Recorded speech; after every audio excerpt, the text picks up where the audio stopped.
You did not fail to manifest. You have not failed to manifest. You have only been speaking to reality from the part of you that still expects to be denied. Let that sentence land softly, not as blame, not as judgment, not as another reason to turn against yourself, but as a doorway. Because there is a version of you that has been asking life to change while still speaking from the voice of someone who expects disappointment. There is a version of you that says, "I am ready," while quietly bracing for rejection. A version that says, "I trust," while checking every hour for proof. A version that says, "I am abundant," while the body tightens as though every bill is a sentence, every delay is a punishment, every silence is a sign that nothing is coming. And maybe you know that version very well. Maybe you have repeated affirmations. Maybe you have visualized.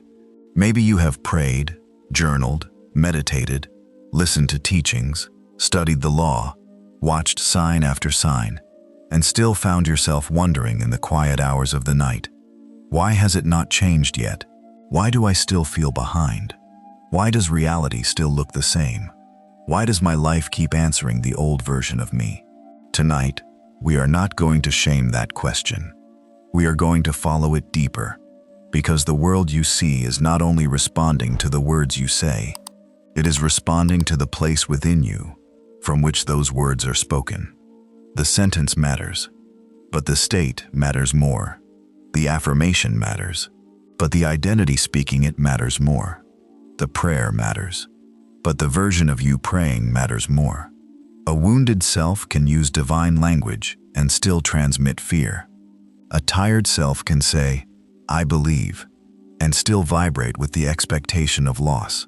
A desperate self can speak abundance, love, healing, peace, and destiny, while the deeper body whispers, "Please, please, please let this work, because if it does not, I do not know how to keep going." And reality does not answer only the sentence. It answers the self. This is why tonight is not about forcing yourself to think positively. It is not about pretending you are not tired. It is not about denying the past, denying the pain, denying the evidence in front of you, or repeating words until your mind goes numb. Tonight is about returning to the voice beneath fear, the voice that was present before the world taught you to beg. The voice that does not ask for permission to exist. The voice that speaks from the end, not because it is trying to manipulate reality, but because it remembers a truth your wounded mind forgot. You were never meant to speak to life like someone outside the door. You were meant to speak as one who belongs in the room. And when you stop begging reality to choose you, something subtle begins to shift. Not always loudly, not always instantly, not always in the dramatic way the frightened mind demands, but quietly, deeply, beneath the surface. The old agreement begins to loosen. The nervous system stops preparing for loss. The mind stops rehearsing rejection. The heart stops calling delay abandonment. The soul stops shrinking its language to match a life it has already outgrown. And a different conversation begins. A conversation not built on panic, but on presence. Not built on chasing, but on receiving. Not built on proving, but on becoming.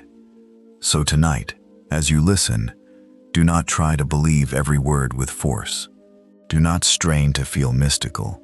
Do not perform faith. Simply allow the words to move through you like warm water, moving through closed hands. Let the old grip soften. Let the part of you that has been waiting for proof rest for a while. Let the part of you that has been trying to make reality love you finally hear this. You do not need to beg for what is already allowed to meet you. You do not need to chase what recognizes your true state. You do not need to become louder. You need to become clearer. And clarity begins when you stop speaking from the wound. Tonight, you will learn to hear the old voice, release the old sentence, calm the body that has been preparing for loss.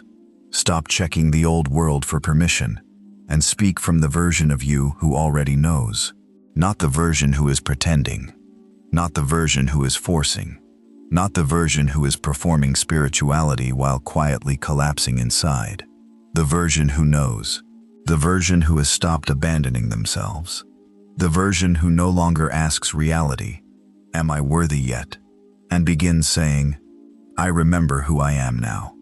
Let this be the beginning, not of another technique, but of a new inner voice, a voice that does not beg, a voice that does not chase, a voice that speaks from the end before the world has caught up. Chapter 1. The voice that was never yours. You were not born with a voice that hated you. You were not born hearing fear. You are behind. You are too much. You are not enough. You always ruin things. You should have known better. You should be further by now. A newborn does not look at its own hands and wonder whether it deserves to receive. A child does not enter the world measuring its worth against a timeline. The soul does not arrive ashamed. So if there is a voice inside you that constantly makes you smaller, slower, tighter, afraid to hope, afraid to rest, afraid to be seen, then understand this clearly. That voice was learned, and anything learned can be unlearned. There is a difference between intuition and injury. Intuition may warn you, but it does not humiliate you. Intuition may slow you down, but it does not steal your dignity. Intuition may say, "Wait, look again, choose carefully," but it does not say, "You are doomed." It does not say, "Nothing good stays." It does not say, "Life always forgets you." The voice that makes you collapse is not divine guidance. It is often memory wearing the costume of truth. Maybe it came from a parent who loved you imperfectly, but corrected you more than they comforted you. Maybe it came from a teacher who made you feel slow. Maybe it came from a relationship where you learned to beg for emotional safety. Maybe it came from a failure so painful that your mind decided hope was dangerous. Maybe it came from a culture that trained you to measure your worth by productivity, comparison, money, beauty, attention, or speed. And over time, that voice moved in. It became familiar. It spoke so often that you mistook it for yourself. Claire did. Claire lived in a small apartment on the north side of Chicago, in a room where the morning light entered through half-open blinds and landed across a desk covered in unfinished notebooks. Every morning, before her feet touched the floor, the sentence arrived, "You are behind." It did not shout. It did not need to. It had been with her so long that a whisper was enough. You are behind. Behind in her career, behind in love, behind in money, behind in becoming the woman she thought she would be by now. She would lie still, staring at the ceiling, and feel the day become heavy before it had even begun. She tried affirmations. She wrote, "I am successful. I am chosen. I am on time." But the old voice underneath laughed quietly. "No, you are not. Look around." One evening, after a long day of pretending she was fine, Claire heard the sentence again, "You are behind." But this time, something in her paused. She did not argue with it. She did not try to replace it immediately. She simply asked, in the stillness of her room, "Whose voice is this?" And for the first time, the sentence did not feel like truth. It felt like an echo. It sounded like her father, who always compared her to her older brother. It sounded like an old boss who praised urgency more than wisdom. It sounded like every feed she had scrolled through at midnight, showing other people's milestones without showing their private emptiness. It sounded like the world, but it did not sound like her soul. That was the first crack in the old spell. Not a miracle, not a lightning strike, just one honest question. Whose voice is this? Because the moment you recognize that a thought is not truly yours, you no longer have to bow before it. You can witness it. You can name it. You can let it pass through the room without handing it the keys to your life. The old voice may still speak. It may still try to protect you from disappointment by keeping your expectations low. It may still tell you not to trust, not to rest, not to believe until proof arrives. But tonight, you are allowed to stop treating every familiar thought as a sacred truth. Some thoughts are not revelations. Some thoughts are leftovers. Some thoughts are old weather moving through a new sky. And you are not the weather. You are the sky. So when the old voice rises, do not fight it like an enemy. Fighting gives it importance. Do not obey it like a prophet. Obedience gives it authority. Simply listen with calm distance and ask, whose voice is this? If it makes you shrink, it is not the voice of your becoming. If it makes you hate yourself, it is not the voice of God. If it makes you believe you must beg for love, beg for safety, beg for timing, beg for permission, then it is not the truth of who you are. Tonight, let one simple recognition enter the deepest part of you. The voice that wounded you is not qualified to guide you, and the voice that guides you will never require you to abandon yourself. Practice this gently before sleep. When a thought comes that says you are behind, ask, whose voice is this? When a thought says, nothing works for you, ask, whose voice is this? When a thought says, you are not ready, not chosen, not enough, ask, whose voice is this? And then place a hand over your heart and answer softly, this is not my deepest voice. This is an echo, and I do not build my future from an echo anymore. Chapter 2. The sentence that keeps you small. Every life has a sentence hiding underneath it. Not always a sentence you speak out loud. Not always one you would admit to another person. Sometimes it lives beneath your decisions. Sometimes it sits quietly behind your reactions. Sometimes it is the invisible thread tying together your disappointments, your fears, your delays, your choices, and the rooms you keep returning to even though your soul has outgrown them. The sentence may be simple. Nothing ever works for me. People always leave. Money never stays. I have to struggle to be loved. It is too late for me. I am not the kind of person who gets chosen. I always ruin good things. At first, it may look like an observation. You may say, but this is what happened. This is what I have seen. This is what life has shown me. And perhaps it is true that you have seen evidence. But here is the deeper law. A sentence repeated in fear becomes a reality rehearsed in silence. When a belief becomes familiar enough, the mind begins to gather proof for it. The nervous system begins to anticipate it. The eyes begin to search for it. The body begins to prepare for it.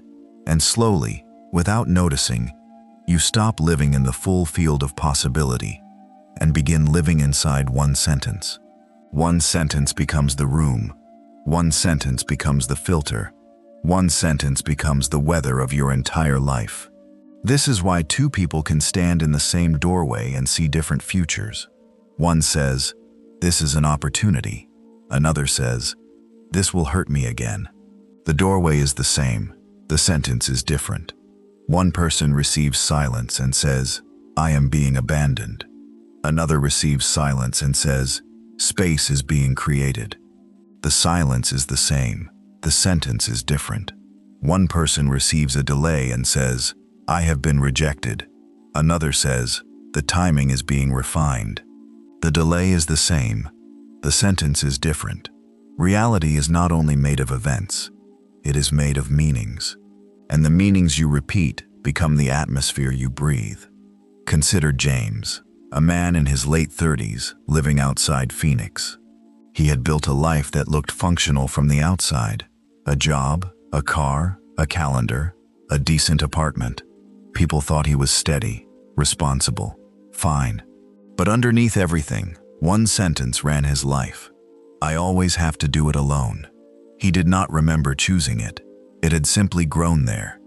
As a boy, he learned not to ask for help because help came with criticism. As a teenager, he learned not to need too much because needing made people uncomfortable. As an adult, he became the dependable one, the strong one, the one who could carry everything. But the sentence had a cost. When support appeared, he did not recognize it. When people offered kindness, he minimized it. When love tried to come closer, he prepared for the moment it would leave. When work overwhelmed him, he smiled and said, I've got it, while his body quietly collapsed under the weight of being invulnerable. He thought life gave him loneliness, but in truth, his sentence kept closing the door. I always have to do it alone. One night, exhausted, he wrote the sentence down. For the first time, he saw it outside his body. There it was, in black ink, no longer invisible, no longer pretending to be reality. He looked at it for a long time. Then he wrote beneath it, "A part of me learned to survive alone, but I am now safe to receive support." The room did not change instantly. No trumpet sounded. No miracle interrupted the night. But something inside him loosened, because the new sentence did not deny the old pain. It honored it without obeying it. This matters. If you try to replace a deep wound with a sentence your body cannot accept, your subconscious may reject it like a foreign object. If you have believed, "I am broken," for 20 years, and suddenly say, "I am perfectly powerful in every way," part of you may resist. Not because the higher truth is false, but because the bridge is too far. So build a bridge. Do not turn identity into prison. Turn identity into movement. Instead of "I am broken," say, "A part of me is tired, but I am still whole." Instead of "I am unlucky," say, "I am learning to recognize support when it appears." Instead of "I always get abandoned," say, "I am no longer abandoning myself in order to be chosen." Instead of "money never stays," say, "I am becoming someone who can hold, circulate, and receive with peace."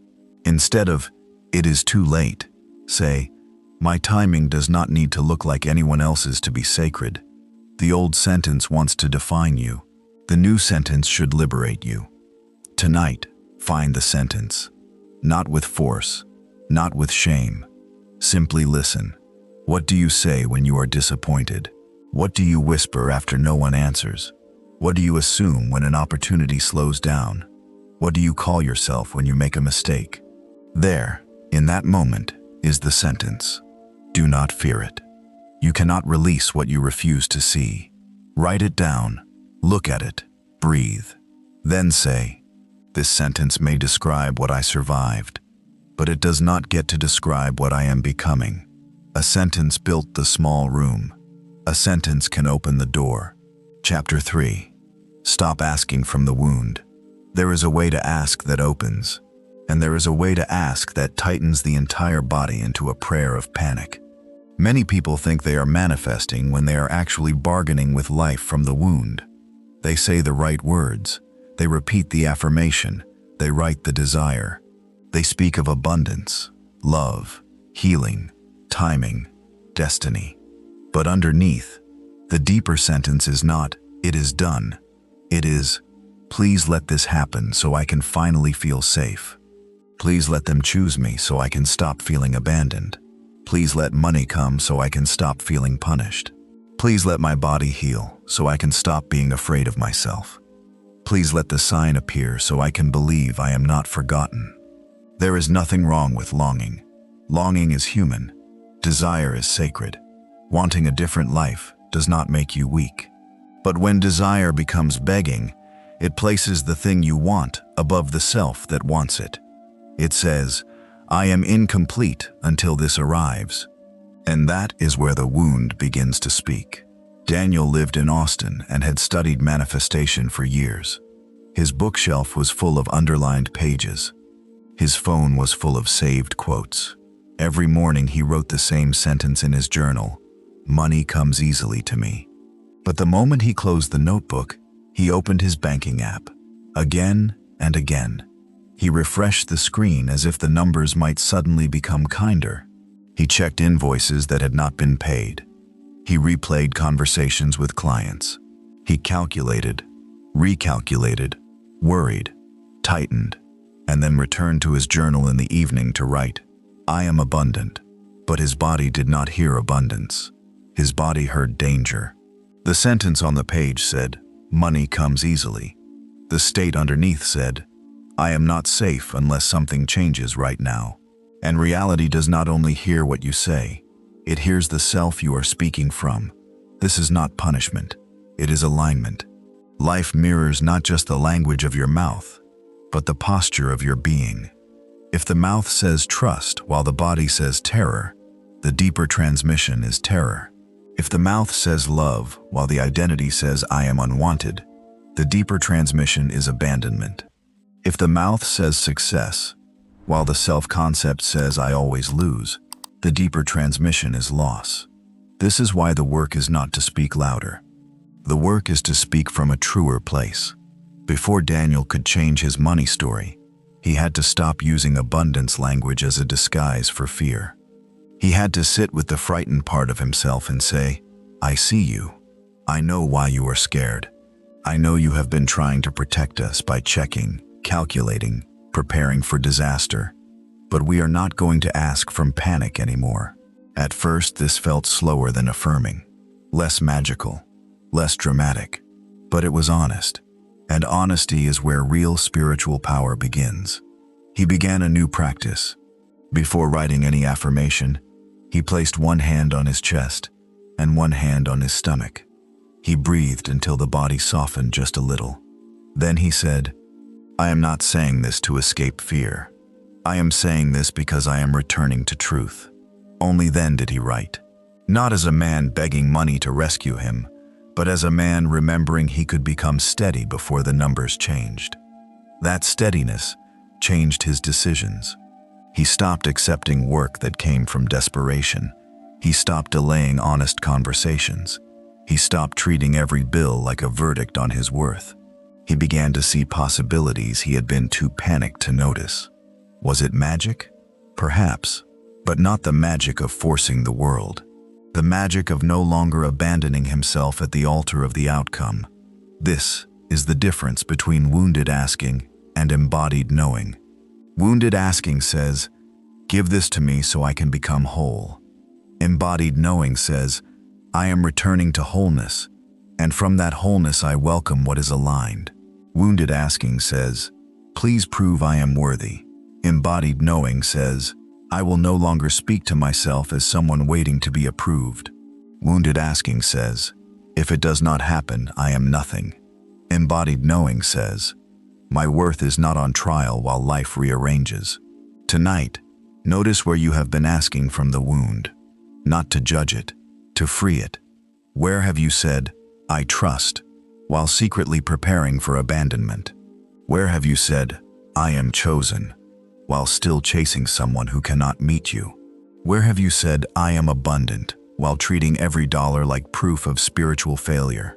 Where have you said, I am ready, while still speaking from the old self who expects the door to close? Breathe. Place a hand over your heart. Say slowly, I am not saying this to escape fear. I am saying this because I am returning to truth. I do not speak from the wound anymore.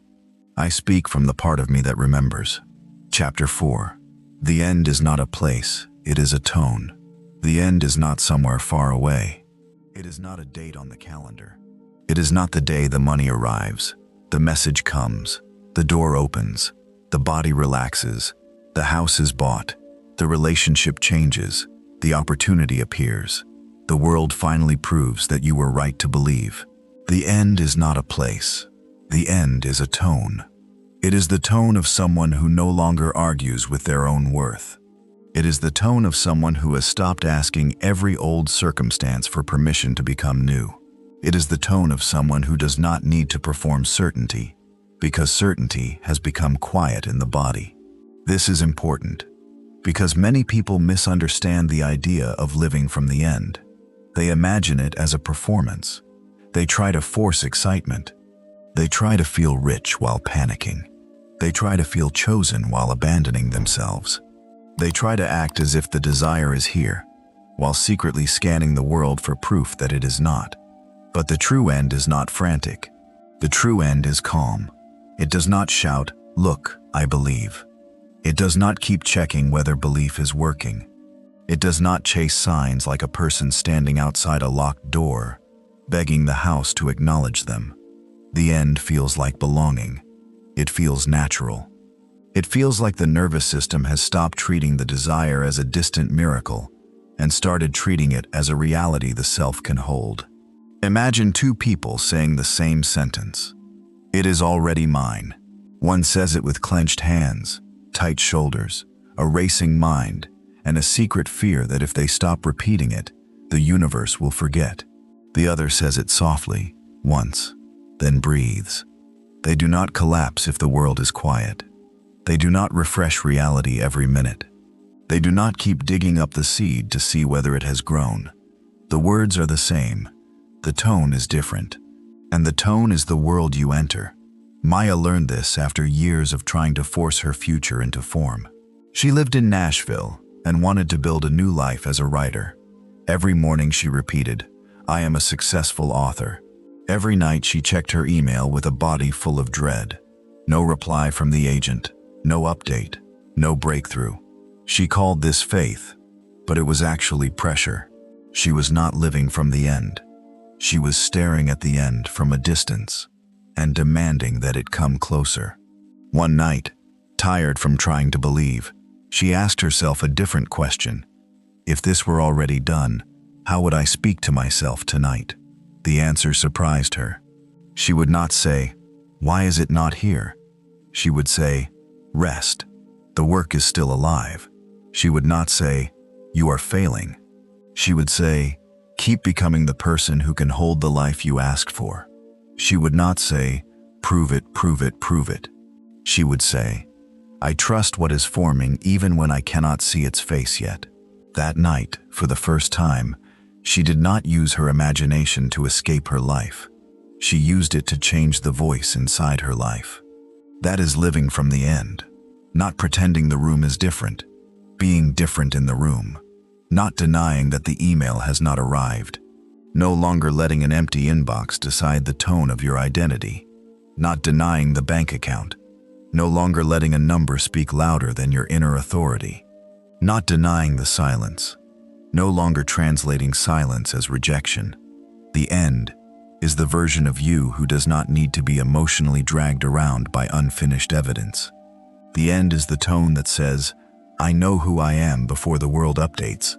This is not passivity. It is not laziness. It is not refusing action. In fact, when you speak from the end, action often becomes cleaner. You do what is needed without panic. You send the message without self-abandonment. You build the plan without desperation. You rest without guilt. You prepare without assuming loss. You stop acting like someone trying to earn reality and begin moving like someone in partnership with it. Tonight, before sleep, do not ask, "When will it happen?" Ask, "If it were already done, how would my body speak tonight?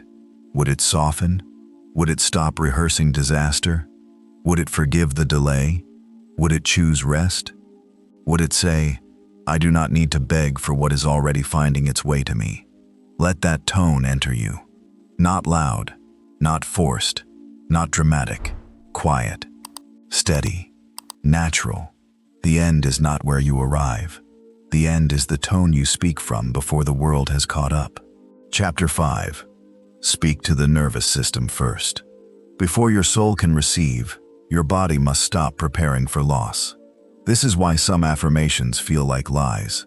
Not because the deeper truth is false, but because the body does not yet feel safe enough to open to it.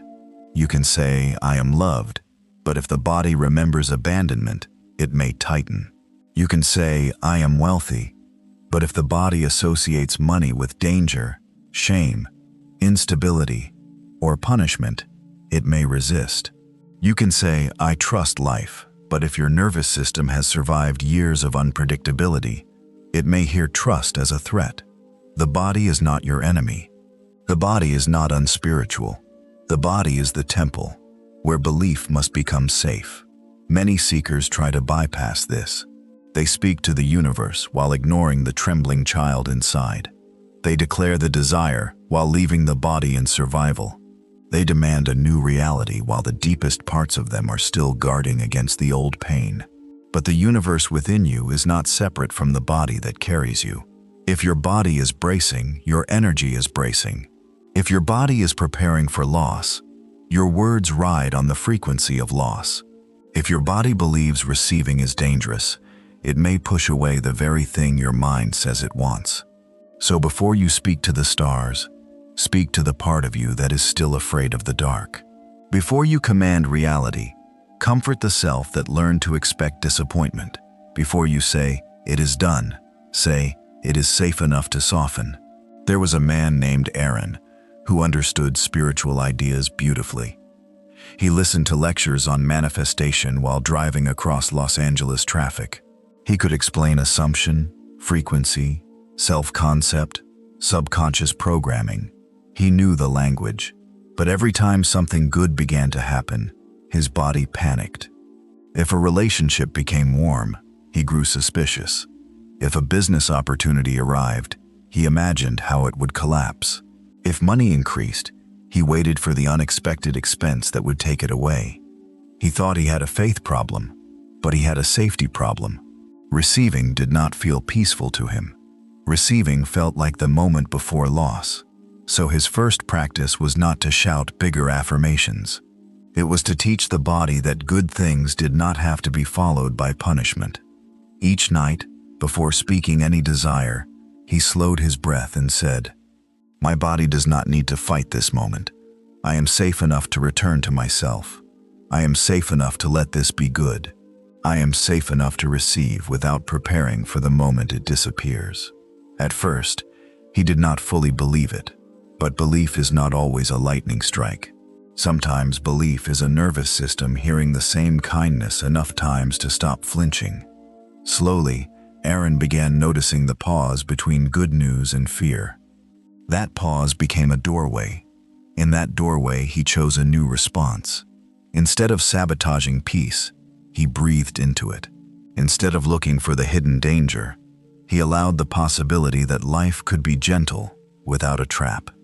This is sacred work, not dramatic, not visible to the world, but sacred, because a body that feels safe can receive guidance more clearly. A body that feels safe can make choices without panic. A body that feels safe can hold love without turning it into a test. A body that feels safe can hold money without turning it into fear. A body that feels safe can rest long enough for the deeper mind to reorganize. Speak to the nervous system first. Tell the body it does not have to earn rest by collapsing. Tell the shoulders they do not have to carry the future tonight. Tell the stomach it does not have to tighten around every unknown. Tell the heart it does not have to mistake stillness for abandonment. Tell the breath it is allowed to become slow again. You are not trying to trick the body. You are rebuilding trust with it. Because every time you speak to yourself with tenderness, you teach the body that your inner world is no longer a dangerous place. And when your inner world becomes safe, receiving no longer feels like a threat. Tonight, place one hand on your chest. Let your breathing deepen. Say, "My body does not need to fight this moment. I am safe enough to return to myself. I am safe enough to soften. I am safe enough to receive what does not require me to abandon my peace." Do not force the words. Let them be warm. Let them be simple. Let them be the first language of a reality that no longer needs you to live in survival. Chapter 6. The New I Am. I am is not a slogan. It is not decoration for a journal page. It is not a sentence to impress the universe. It is not a performance of confidence. It is not a spiritual mask placed over a self that still feels unworthy underneath. I am is where you sign your name to an identity. This is why it must be used with reverence. Every time you say I am, you are not merely describing yourself. You are entering a relationship with a state of being. You are telling the body, the mind, the subconscious, the field of attention, this is who we are practicing becoming. But many people use I am like a weapon against themselves. They choose sentences so far from their current capacity to receive that the body rejects them. They say, "I am rich," while feeling ashamed for needing money. They say, "I am loved," while still chasing people who make them feel invisible. They say, "I am powerful," while refusing to listen to the exhausted part that needs rest. Then, when resistance rises, they assume they are failing. You are not failing. You may simply need a truer bridge. The new I am does not need to be loud. It needs to be believable enough for the body to begin opening. Power is not always found in exaggeration. Sometimes power begins with safety. I am safe now. Sometimes it begins with permission. I am allowed to receive. Sometimes it begins with repair. I am becoming the person who no longer abandons myself. These sentences may seem softer than grand declarations, but do not mistake softness for weakness. A sentence the body can accept is stronger than a sentence the ego performs. Rachel learned this in Denver, after years of trying to fix her self-concept with words that felt too big to hold. She would stand before the mirror and say, "I am magnetic. I am irresistible. Everything comes to me instantly." But underneath, she felt tired. Not powerful, tired. A part of her did not want to be magnetic. It wanted to feel safe. It wanted to stop proving. It wanted to stop choosing people who made her earn affection. One night, instead of forcing herself into a declaration that made her feel fake, she whispered, "I am allowed to stop abandoning myself." The sentence made her cry, not because it was dramatic, because it was true. Her body recognized it. The next day, she did not become a different person to the outside world, but she did one thing differently. She did not answer a message that pulled her back into the old pattern. Then she rested. Then she wrote the sentence again. "I am allowed to stop abandoning myself." Over time, the sentence became a home, and because she lived in that home, her choices changed, her boundaries changed, her tone changed. The people she allowed close changed. The way she interpreted silence changed. The way she carried herself changed. This is how I am works when it is real, not as a magic trick. As an identity seed, the sentence enters the body. The body begins to practice it. The practice becomes choice. The choice becomes pattern. The pattern becomes reality. So choose I am statements that do not bypass your wound, but lead you out of it. If you feel unsafe, do not begin with I am fearless. Begin with I am safe enough to take one breath. If you feel abandoned, do not begin with everyone loves me. Begin with I am no longer abandoning myself to be loved. If you feel stuck, do not begin with everything changes instantly. Begin with I am available for movement that does not destroy my peace. If you feel unworthy, do not begin with I am perfect. Begin with I am willing to see myself through kinder eyes. The new I am is not a lie you force upon the mind. It is a truth you invite the body to remember. Tonight, use 3 levels. The first level is safety. I am safe now. The second is receiving. I am allowed to receive. The third is identity. I am becoming the person who no longer abandons myself. Say them slowly, not to convince the universe, to return to yourself. I am safe now. I am allowed to receive. I am becoming the person who no longer abandons myself. Let these words become less like effort and more like a place to rest. Because the true I am does not inflate the ego. It restores the soul. Chapter 7. The prayer beneath the complaint. A complaint is often a prayer that has not yet learned the language of faith. When you understand this, you stop judging yourself for the places where you are still frustrated. You stop treating every negative sentence as failure. You begin to listen beneath the surface. Because sometimes the complaint is not the enemy. Sometimes it is a desire wearing the clothing of pain. Nobody supports me may really mean, I deeply desire to be supported. I am tired of trying may mean, I desire a path that includes grace. Nothing is moving may mean I am ready for movement that feels aligned. No one understands me may mean I desire true connection. I hate where I am may mean I am being called into a life that matches me more honestly. The complaint is not always the final truth. It is often the first draft of a blessing, but if you stop at the complaint, you remain in the frequency of resistance. You keep naming what is missing without translating what is being requested. You keep circling the wound without giving it a door. The work is not to silence the complaint by force. The work is to translate it. Marcus worked in Atlanta in a glass office building, where the air always felt too cold and the lights always felt too bright. Every day, he said the same thing under his breath. My life is stuck. He said it in traffic. He said it before opening his laptop. He said it after meetings that felt pointless. He said it after meetings that felt pointless. He said it after meetings that felt pointless. He said it after meetings that felt pointless. He said it after meetings that felt pointless. He said it after meetings that felt pointless. He said it after meetings that felt pointless. He said it after meetings that felt pointless. He said it after meetings that felt pointless. My life is stuck. At first, the sentence felt like relief because it named something, but over time, it became a cage. The more he said it, the more stuckness he saw. Slow emails, repetitive tasks, half-finished ideas, a body too tired to change anything after work. Then one night, while sitting in his parked car outside his apartment, too exhausted to go inside, he asked a different question. What blessing is this complaint secretly asking for? He waited. The first answer was anger. I want out. He waited longer. Then a deeper answer came. I want movement that does not destroy my peace. That sentence changed the feeling in his chest. My life is stuck became, I am ready for movement that honors my peace. The new sentence did not deny his dissatisfaction. It refined it. It gave his desire dignity. It gave his mind direction. Within weeks, Marcus was not magically transported into a new life, but he began moving. Not from panic, from clarity. He updated his resume. He reached out to one old friend.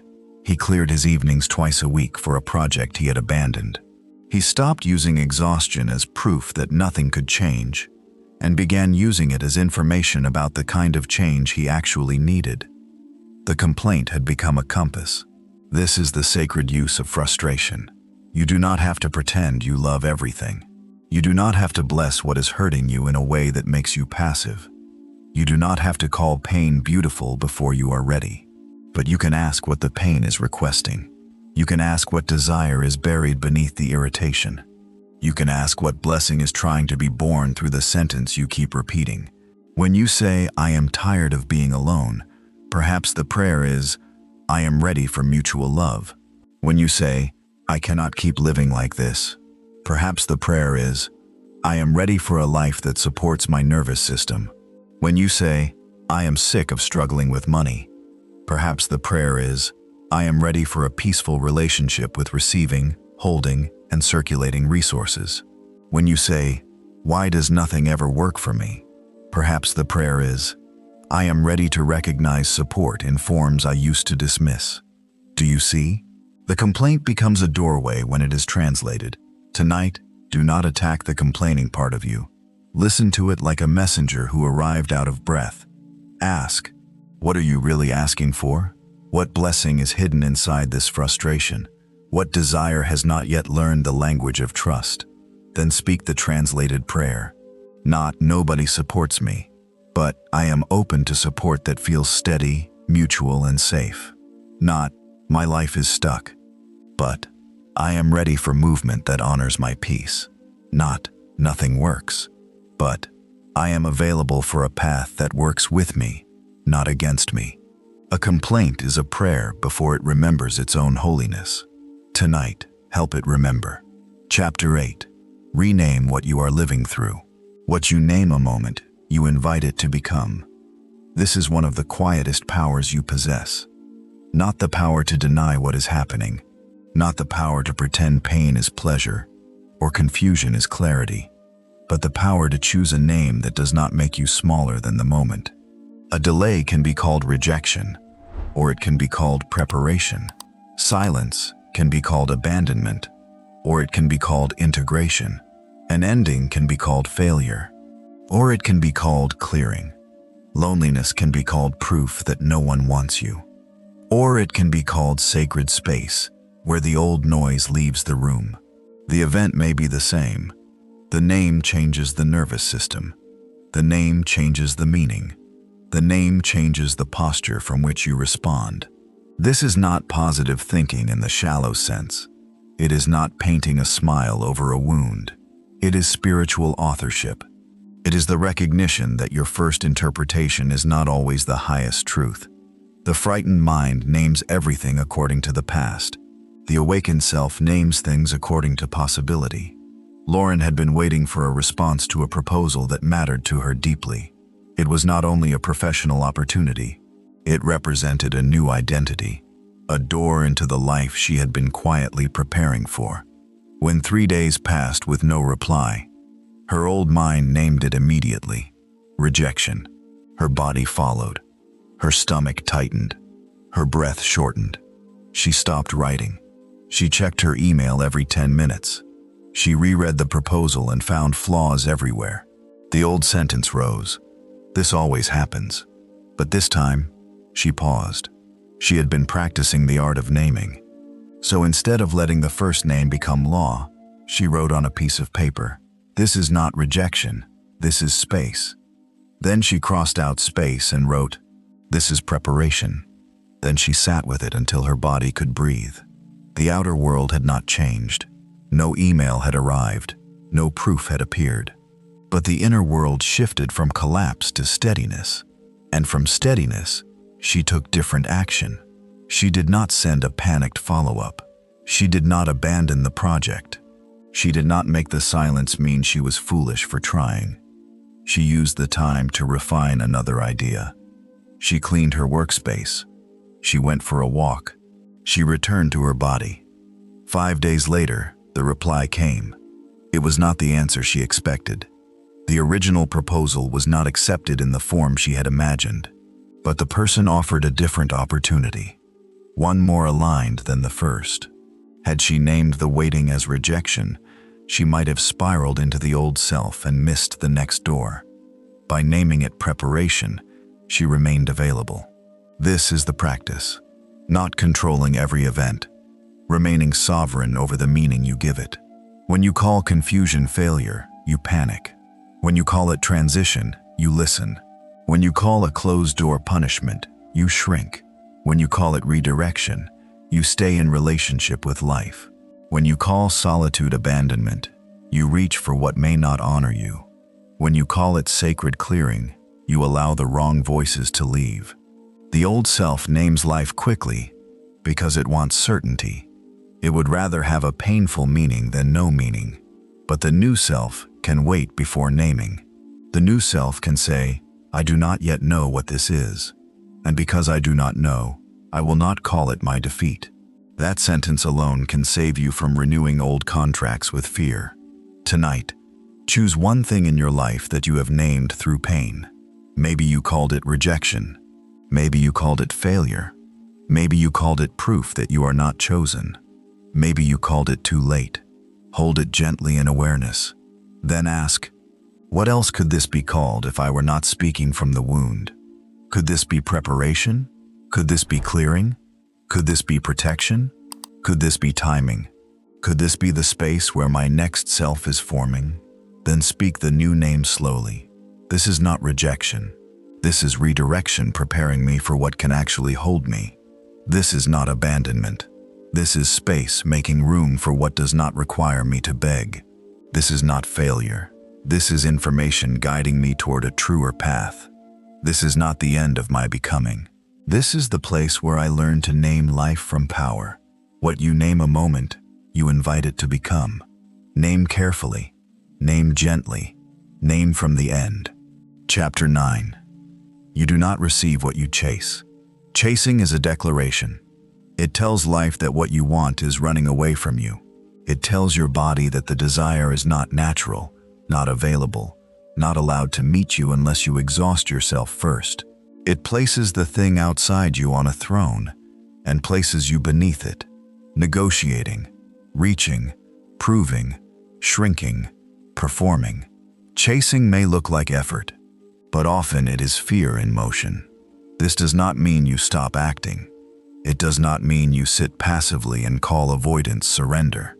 It does not mean you refuse to send the email, build the skill, have the conversation, make the plan, care for the body, manage the money, or move toward what matters.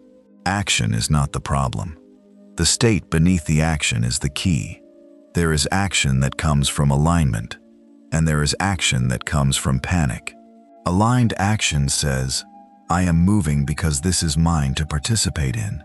Panic action says, I must move or I will be forgotten. Aligned action leaves you clearer, even if it requires effort. Panic action leaves you emptier, even if it looks productive. Aligned action respects your dignity. Panic action asks you to abandon yourself, so the outcome might approve of you. You do not receive what you chase. You receive what you become available for. There was a woman named Tessa who wanted love so deeply that her desire became a kind of hunger.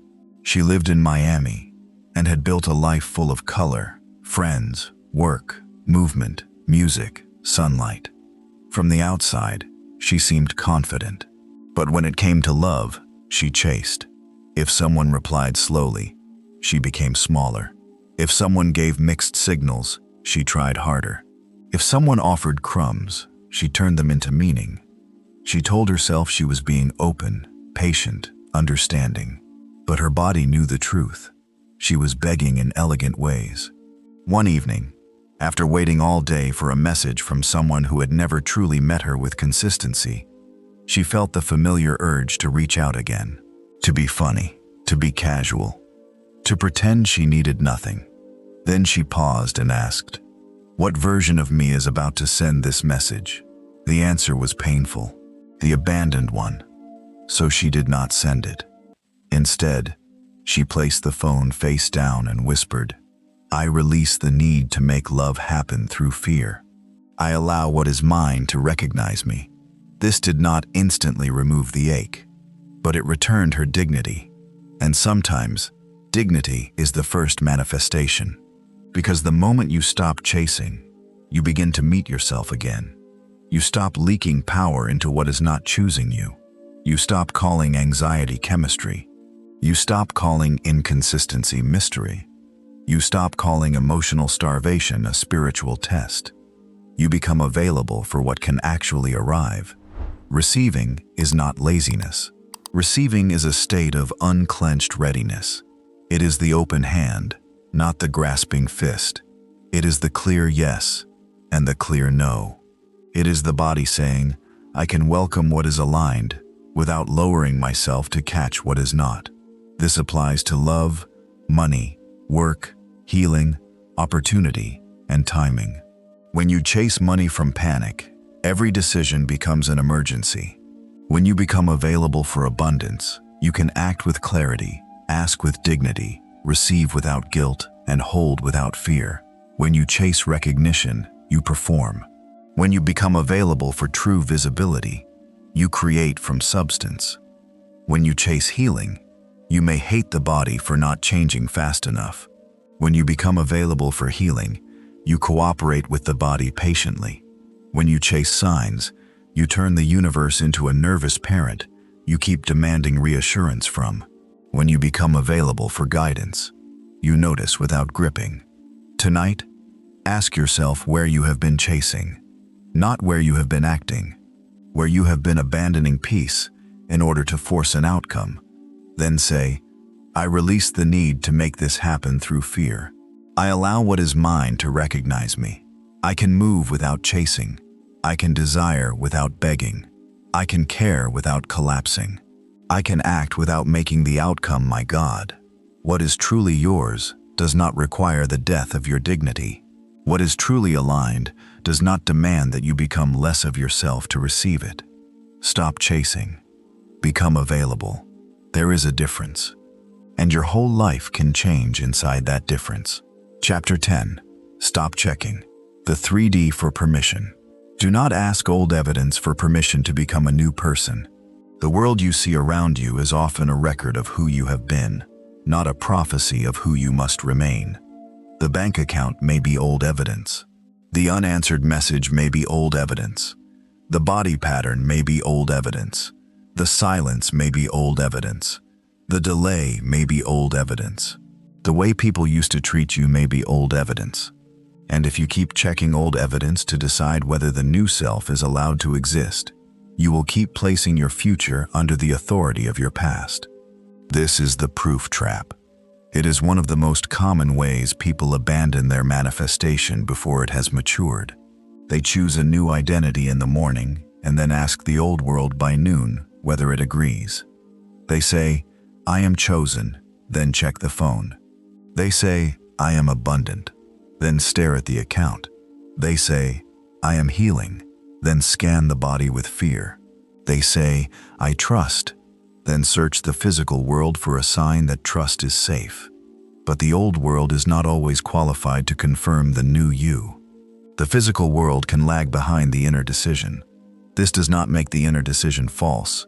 It means you are in the bridge, and the bridge is where identity is strengthened. Sam had spent months building a new self-concept around his work. He had been underpaid, overlooked, and quietly resentful for years. Then, something in him changed. He stopped speaking like a man waiting to be noticed, and started speaking like a man who respected his own value. He updated his portfolio. He had honest conversations. He changed his posture in meetings. Every morning he said, I do not need to beg for recognition.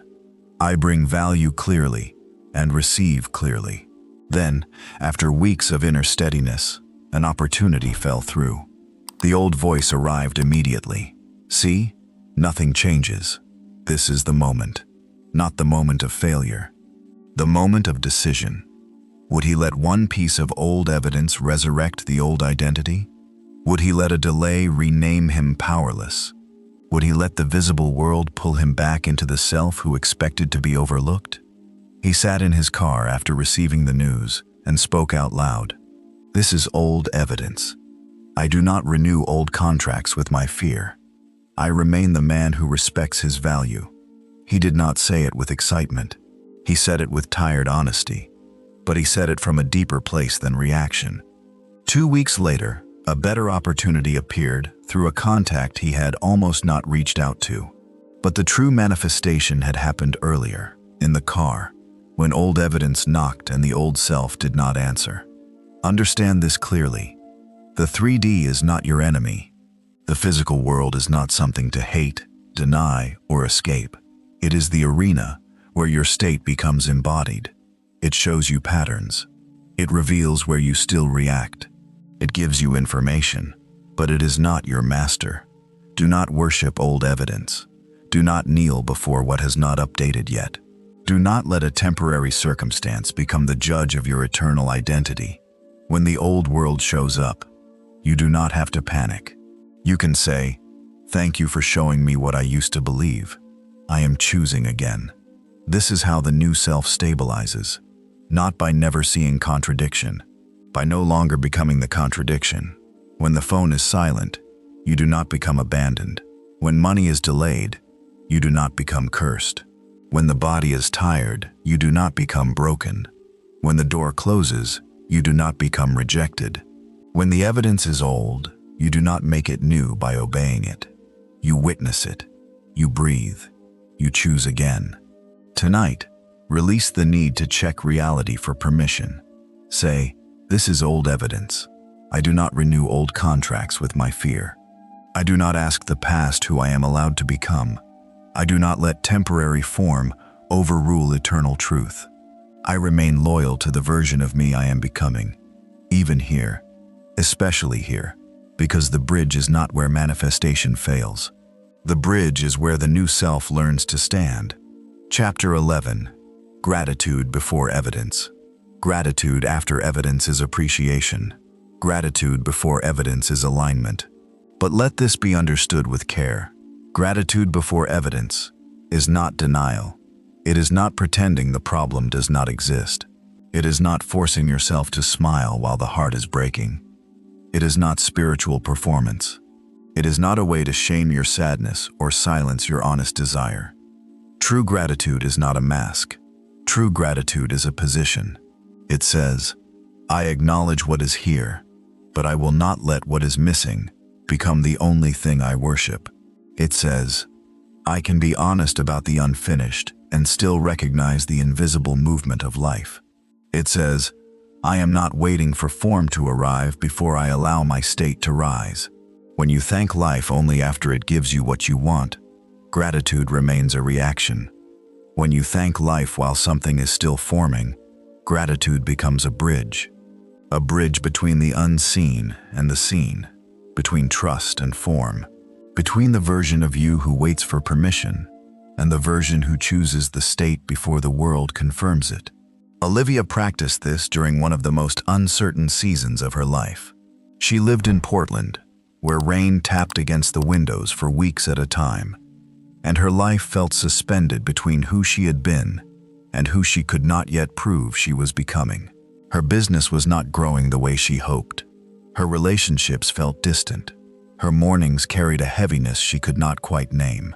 One day, a friend told her to practice gratitude. At first, she resisted. Gratitude felt insulting, like someone telling her to decorate a room that was on fire. But then she discovered a different kind of gratitude. Not gratitude for the pain, gratitude for the possibility that pain was not the whole story. She began each morning with one sentence: "Thank you for what is already moving, even before I can see it." She did not say, "Thank you that everything is perfect," because it did not feel perfect. She did not say, "Thank you that I never struggle," because she was struggling. She said, "Thank you for what is already moving." That sentence gave her a place to stand. It allowed her to remain open without lying. It allowed her to recognize that visible stillness does not mean invisible absence. Seeds do not look like forests. Foundations do not look like homes. Silence does not always mean nothing is happening. Sometimes silence is the sound of roots. Gratitude before evidence trains the self to notice the subtle, the unexpected conversation, the small idea, the moment of peace that arrives for no obvious reason, the helpful message, the delayed answer that becomes protection, the old desire that falls away because you are becoming too honest to want it. Gratitude does not force these things. It makes you available to recognize them. A fearful mind scans for threat. A grateful mind scans for grace. And what you repeatedly scan for becomes easier to find. This is not because you are inventing reality. It is because your attention is a gate. Gratitude opens the gate toward evidence of support, movement, and connection that fear would overlook. Tonight, do not force yourself to be grateful for what hurt. Begin more gently. Be grateful that the story is not finished. Be grateful that unseen movement may be occurring beyond your current interpretation. Be grateful that you are not the same person who once confused delay with death.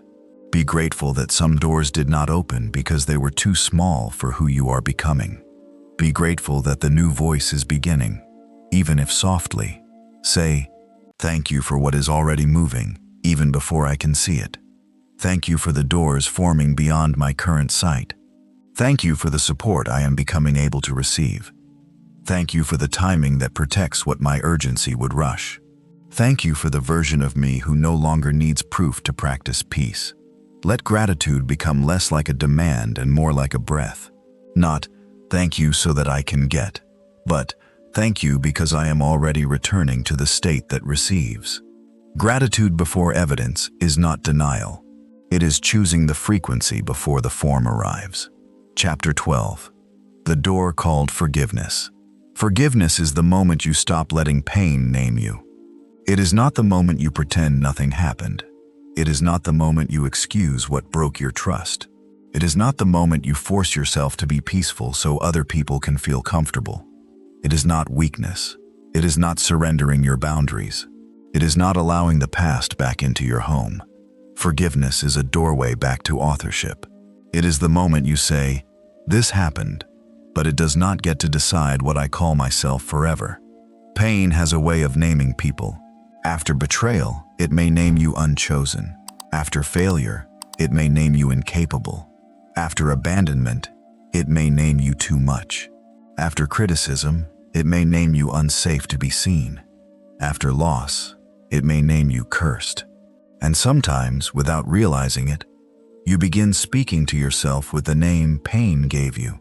You do not say, "I experienced rejection." You say, "I am rejected." You do not say, "I went through loss." You say, "I lose everything." You do not say, "I was hurt." You say, "I am hard to love." This is where forgiveness becomes manifestation work. because you cannot fully enter a new reality while still calling yourself by the wound's chosen name. Elena carried one name for years: disposable. She never said it out loud, but it lived underneath everything. A relationship had ended without explanation. A friend had disappeared during a season when she needed support. A job had replaced her after praising her loyalty. Different events. One name: disposable. So when new people came close, she tested them. When new opportunities appeared, she expected them to vanish. When someone loved her, she looked for the hidden exit. Her life was not being shaped only by what happened. It was being shaped by the name she accepted afterward. One night, during a quiet practice, she placed both hands over her heart and said, "I forgive the version of me who believed pain had the right to name me." The sentence broke something open. She was not forgiving the people in order to invite them back. She was forgiving herself for building an identity around their inability to stay. She was forgiving the part of her that had mistaken their absence for her essence. Then she said, "I am not disposable. I am not what left. I am not what failed to recognize me. I am not the silence I survived. I am the one who remains." Forgiveness began there, not as an emotion, as a decision to stop speaking from the name pain assigned. This is the door. You forgive the younger version of you who begged for closure. You forgive the version who chased what was inconsistent. You forgive the version who stayed too long because leaving felt like death. You forgive the version who called themselves weak for surviving the only way they knew. You forgive the version who thought being chosen by someone else would finally prove they were real.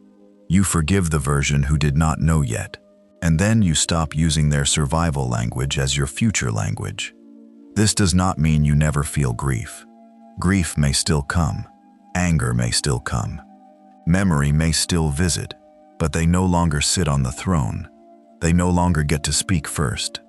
They no longer get to introduce you to the future. Forgiveness says, "I reclaim the right to name myself." Tonight, let the practice be simple. Bring to mind the version of you who survived something they did not know how to process. Do not judge them. See them. Then say, "I forgive the version of me who survived the only way they knew. I forgive the version of me who mistook pain for identity. I forgive the version of me who begged to be chosen because they had forgotten they could choose themselves. I no longer speak from that wound. I no longer answer to the name pain gave me. I return to the name truth gives me: whole, worthy, becoming, free." Forgiveness does not erase the past. It removes the past from the position of author, and when pain no longer names you, reality can begin responding to who you actually are. Chapter 13. Your future self is already speaking. Your future does not arrive first as an event. It arrives first as a voice. Before the outer life changes, there is often a quiet sentence inside you that sounds different from fear: softer, wider, less urgent, more honest. It may not be dramatic. It may not feel like a vision. It may simply be a thought that does not belong to the old pattern. Rest tonight. Do not send that message. Raise your standard. Tell the truth. Wait. Begin again. You are safe to receive. That voice is not random. It is the future self entering the present through language. Many people think the future self is far away, waiting at the end of achievement. They imagine that once the money comes, once the body changes, once the relationship appears, once the home is bought, once the fear is gone, then the future self will arrive. But the future self is not only a destination, it is a frequency you can begin to hear now. It speaks in the tone of the reality you are becoming capable of holding. The old self speaks in panic. The future self speaks in trust. The old self says, "Hurry, or you will lose it." The future self says, "What is yours does not require self-betrayal." The old self says, "Check again." The future self says, "Return to your body." The old self says, "Prove you are worthy." The future self says, "Move as one who already knows." There was a man named Noah in Seattle who felt trapped between who he had been and who he wanted to become. His life was not terrible. That was part of the problem. It was comfortable enough to stay, but not true enough to feel alive. For years, he told himself, "One day I will change." But one day remained a fog. Then, during a quiet walk after work, he heard a sentence inside him. "Stop negotiating with the life that drains you." It was not loud. It did not come with thunder. But it carried a different authority. It did not sound like fear. It did not sound like rebellion. It sounded like clarity. He began writing to that voice each night. What would the version of me who already made it say tonight? Some nights the answer was practical. Sleep. You keep confusing exhaustion with failure. Some nights it was direct. Your standards are not too high. Your self-abandonment has been too familiar. Some nights it was comforting. You are not late. You are shedding a timeline that was never yours. These sentences changed him before his circumstances did. And because they changed him, his circumstances began to lose authority over him. He stopped asking the old life to approve his departure. He stopped requiring everyone to understand. He stopped waiting for perfect confidence. He began taking one honest step at a time, guided by a voice that felt like tomorrow, speaking into today.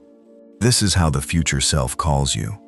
Not always through vision boards or sudden miracles, often through one sentence that sounds too peaceful to come from fear. Your work is to listen, and then to let that voice become normal. Because the future self is not built by occasional inspiration. It is built by repeated loyalty to the new voice. Each time you choose the new sentence over the old reaction, you vote for the future.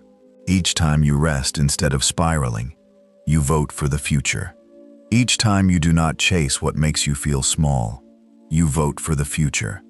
Each time you name delay as preparation instead of rejection, you vote for the future.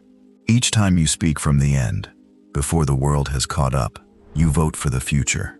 Tonight ask, what would the version of me who already made it say tonight? Then wait. Do not force an answer. Let the mind quiet. Let the body soften. The answer may be simple. You are safe. Keep going. Let go. Choose yourself. Rest. Trust the bridge. Whatever comes, write it in the inner chamber of your awareness. Your future is not waiting only in time. It is already speaking. And the more you answer it, the more reality recognizes who you are becoming. Chapter 14. Make your words a home. A word becomes powerful when your life begins to make room for it. This is where many people stop too early. They speak the new sentence, feel a moment of relief, and then return to the old environment, the old boundary, the old reaction, the old self-abandonment. Then they wonder why the sentence does not hold. But a new word needs a home. If you say, "I am safe," but you keep placing yourself in dynamics where your body must perform to be accepted, the word has nowhere to live. If you say, "I am worthy," but you keep saying yes when every part of you is a no, the word has nowhere to live. If you say, "I am abundant," but you treat receiving with guilt and spending with panic, the word has nowhere to live. If you say, "I trust myself," but you keep betraying your own knowing to avoid disappointing others, the word has nowhere to live. This does not mean you must change everything overnight. A home is built room by room, choice by choice, boundary by boundary, morning by morning, sentence by sentence. The affirmation opens the door, but your repeated choices furnish the room. Ava learned this after years of spiritual insight, without practical change. She understood everything in theory. She knew she was worthy. She knew she needed rest. She knew she was allowed to receive. She knew she should stop entertaining relationships that made her feel invisible. But her life did not yet make room for those truths. She said, "I am no longer available for self-abandonment," and then answered messages that pulled her into old pain. She said, "I trust my timing," and then compared herself for an hour before bed. She said, "I am safe to rest," and then worked until her body forced her to stop. One night, she realized the problem was not that the words were false. The problem was that she had not built a life around them. So she chose one sentence for 7 days. I am no longer available for the version of life that requires me to abandon myself. Only one sentence. For 7 days, she asked before each decision, does this help that sentence become a home? When she wanted to over-explain, the sentence guided her. When she wanted to say yes from guilt, the sentence guided her. When she wanted to check on someone who never checked on her, the sentence guided her. When she wanted to measure her life against someone else's timeline, the sentence guided her back. By the end of the week, her whole life had not transformed, but one room had been built, a room called self-respect. And once a room exists inside you, you can return to it. This is embodiment. It is not the dramatic feeling of being changed forever. It is the quiet evidence of a new loyalty. When your words become a home, you stop needing constant motivation. The sentence becomes a place you live. It begins to shape what you tolerate, what you choose, what you notice, what you release. This is how reality begins to recognize you differently. Not because you said a beautiful thing once, because you became the kind of person who could inhabit it. Tonight, choose one sentence, not 10. 1. Let it be strong enough to guide you and gentle enough to live in. Perhaps, I am safe enough to receive. Or, I do not speak from the wound anymore. Or, I am no longer available for the version of life that requires me to abandon myself.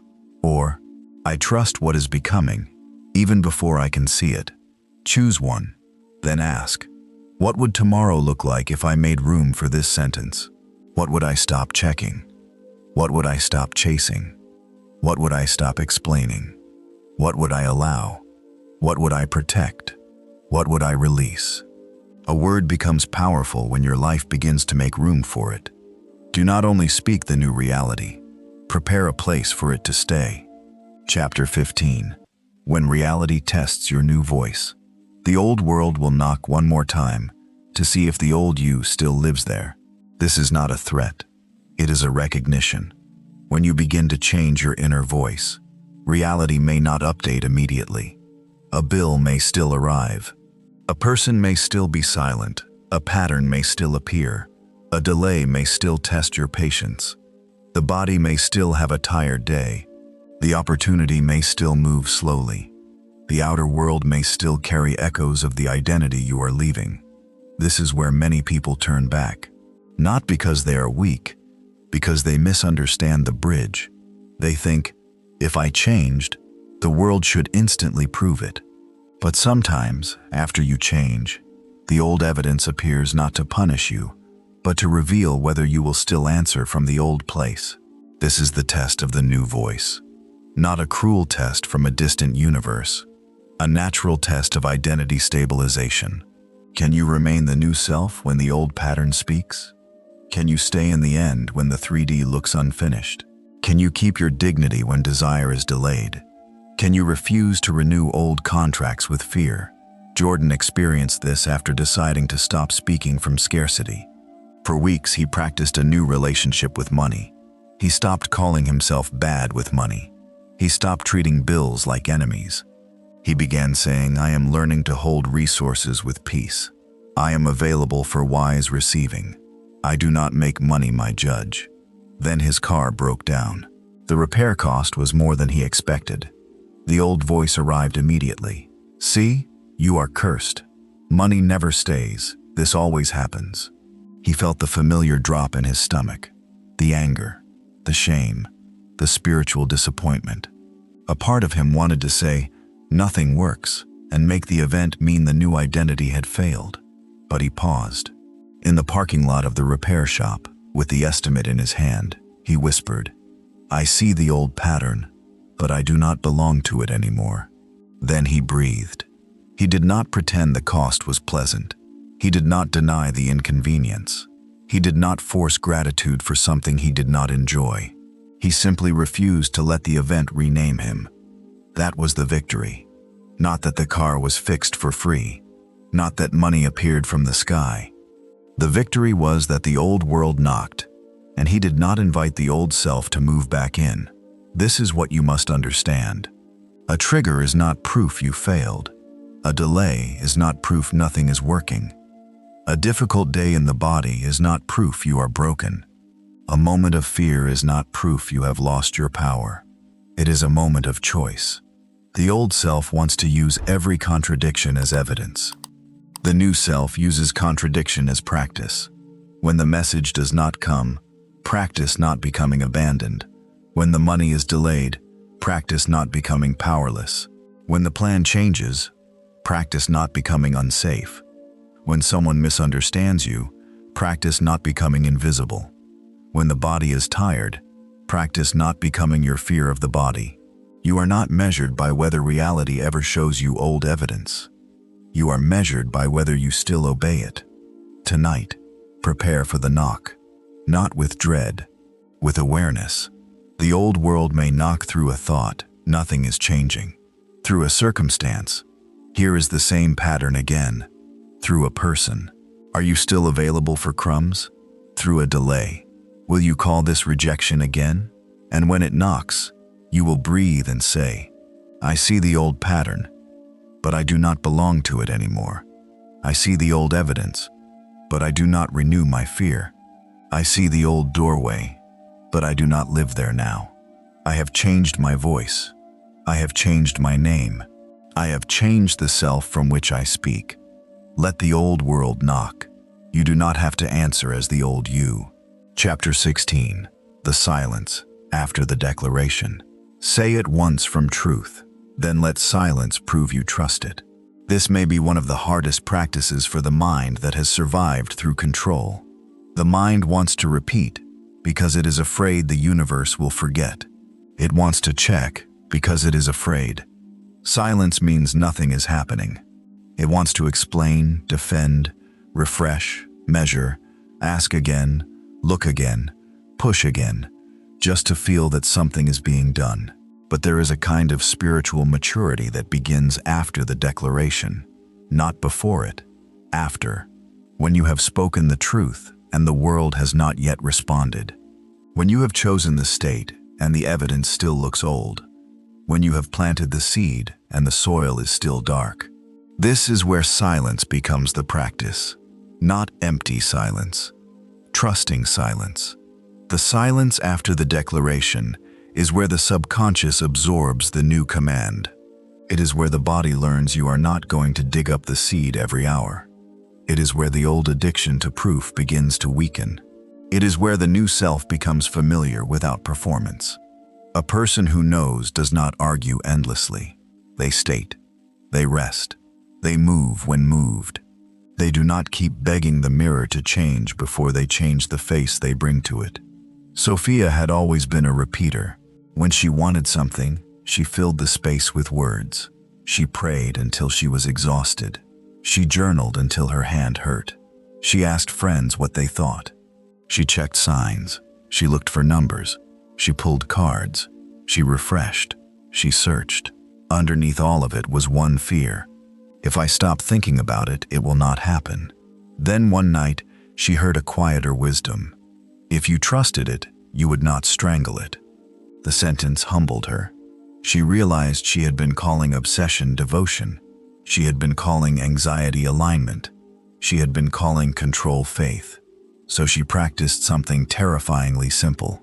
She spoke one sentence. It is already becoming. Then she stopped. She let the room be quiet. At first, the silence felt unbearable. Her mind tried to fill it.